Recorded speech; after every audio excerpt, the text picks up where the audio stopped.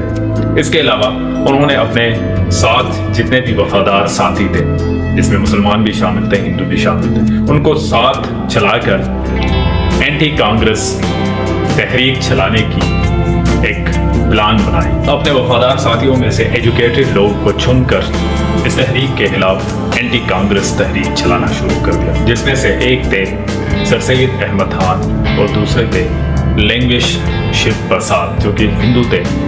سر سید احمد خان نے اپنے اسپیچز دینا شروع کر دیے مختلف قسم کے جگہوں پر، مختلف شہروں میں، چھوٹے چھوٹے اسکول اور کالجز میں، کہ کانگریس مسلمانوں کے خلاف ایک پارٹی بنی ہوئی ہے.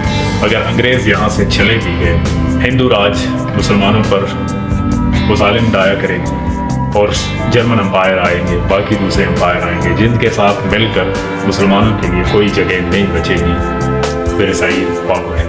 وہ الگ بات ہے کہ ماڈرن ایجوکیشن میں سر سید احمد خان کا ایک اہم رول تھا، جو کہ علی گڑھ کالج آف یونیورسٹی کے نام سے جانی جاتی ہے. لیکن اس کے علاوہ سر سید احمد خان اور لینگویج شیو پرساد نے مسلمانوں اور ہندوؤں کے بیچ جو نفرت پھیلائی تھی، جس کی وجہ سے سر سید احمد خان نے 1875 میں علی گڑھ کالج آف یونیورسٹی جب بنائی گئی تو اس میں سے مختلف قسم کے پلیٹ فارم پر سر سید احمد خان نے ٹو نیشن تھیوری، دو قومی نظریہ کی فکر اور سوچ سامنے لائی، جس میں یہ کہا گیا تھا کہ ہندو اور مسلمان دو الگ الگ قومیں ہیں اور یہ ایک ہی ریاست میں ایک ہی ٹائم پر ایک ساتھ نہیں رہ سکتے. سر سید احمد خان یہ اسپیچ کرتے تھے کہ یہاں پر مسلمانوں کی چاہے ووٹ دے سکتے ہیں. اسی چیز کو 1909 میں اپروو کیا جاتا اور یہاں پر برٹش رکے نہیں. اس کے بعد 1919 میں انڈین کاؤنسل ایکٹ پاس کیا گیا جس میں سملر ریپرزنٹیشن دی گئی سکس یوریپینس اور انگلو انڈینس کو بھی.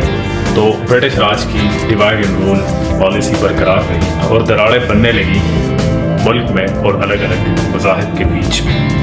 اسی طرح آل انڈیا مسلم لیگ کی طرح ایک ہندو لیگ کا بھی فارمیشن ہو جاتا ہے اور اس کو نام دیا جاتا ہے اکھیل بھارتیہ ہندو مہاسبھا.